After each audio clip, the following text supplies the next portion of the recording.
Bon les amis, nouvelle petite vidéo aujourd'hui. C'est le jour du grand départ. On s'en va ce matin, enfin vers midi. Maggie est parti, je vais en profiter pour vous faire une petite visite du bateau comme promis. Vous montrer à quoi ça peut ressembler un bateau pour quand on part comme ça. Je vais essayer de tout vous expliquer au fur et à mesure. Donc là on est actuellement sur le quai. Alors est-ce que je peux... Voilà notre bateau. Le beau Adichat. C'est un océaniste de 43 pieds, ça fait à peu près 13 mètres. Voilà. Alors je ne vais pas vous faire tous les détails techniques. Donc pour l'énergie, comme vous pouvez le voir ici, on a une éolienne qui nous a gentiment été offerte par Eric et Nathalie. Alors on monte sur ce qu'on appelle les passes avant, on passe sur le côté. Ici, voilà, là on a ce qu'on appelle le cockpit. Voilà, le cockpit, les barres à roues, on a deux très belles banquettes, une table là qui se déploie pour manger, c'est hyper confortable. Un barbecue à gaz au fond. Notre nouvelle annexe est derrière, là, comme vous voulez voir. L'annexe, c'est le petit bateau qui nous permet d'aller au port quand on est au mouillage. Voilà. Alors ici, on a la descente. Alors je vous la fais très rapide la vidéo parce que on aura l'occasion d'y revenir. La descente avec le carré. Le carré, c'est la pièce de vie, c'est là où on mange, c'est là où on boit l'apéro, des fois en hiver, etc., etc.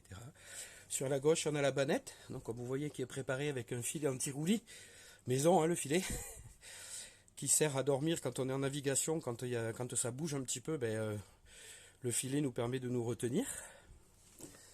Là, la table à cartes, bon, qui est encore un peu un bordel, elle va être rangée avant de partir.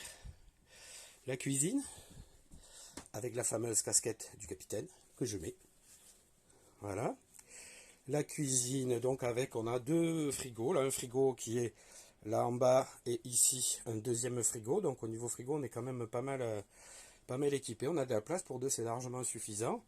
Là, on a un four Eno, ça s'appelle, un four à gaz Eno. Il a la petite particularité, ce four d'ailleurs, il faut que je le fasse, voilà. C'est que il bouge. Voilà, donc quand on est en navigation, il n'y a rien qui tombe. On peut bloquer les casseroles et tout ça avec ces deux espèces de poignées là. Voilà, des rangements partout, partout, partout, partout. Il est très très beau mon bateau, j'adore. Voilà, la carte du monde à colorier. Ok, alors ici, on a à l'arrière notre cabine en temps normal qui a un vrai grand lit de place et qui est vraiment très très sympa. Le seul truc, c'est qu'il ne faut pas être claustro parce que c'est un petit peu exigu. C'est dans cette cabine qu'on vit toute l'année avec Mag.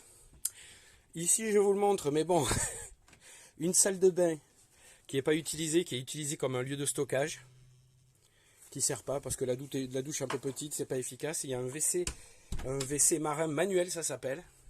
C'est-à-dire que c'est un WC où on pompe à la main pour évacuer notre production. On passe à l'avant. Donc à l'avant, ça c'est normalement, certains la connaissent, mais c'est une cabine double. Elle a bien changé. Qui là est transformée en lieu de stockage atelier, on va dire. Avec là, il y a tout ce qui est l'outillage, les pièces de rechange, la nourriture, etc. Donc tout ce que vous voyez, tout est sanglé, attaché, pour pas que ça bouge, pour pas que ça tombe, pour pas que ça abîme le bateau. Et de ce côté, dans cette cabine, nous avons une autre salle d'eau. Salle d'eau, je ne sais pas si on verra bien, parce que voilà, avec un WC, et qui surtout est notre douche. D'ailleurs, ça se voit, je viens de me doucher. Voilà. Ça là, c'est la salle de bain qu'on utilise tous les jours. Très spacieuse, hein, il n'y a vraiment aucun problème. Voilà les amis, donc là vous pouvez voir ici on a un hublot qui est aussi une sortie de sécurité qui nous permet d'aller sur le pont. C'est un bateau qui est extrêmement lumineux, qui est très agréable à vivre et qui est en bon état, et voilà. Voilà. Et pour finir, allez, le ridicule ne tue pas, j'ai mis ma belle casquette de capitaine. Donc on part à midi, on a un petit peu changé nos plans parce que la météo est pas bonne. Parce que d'ici dimanche, il y a du gros vent qui arrive et du Mistral qui rentre, donc c'est vraiment pas bon pour naviguer. Donc on part un peu plus tôt, on modifie notre plan de route, au lieu d'aller au Baléares, on file sur la Sardaigne.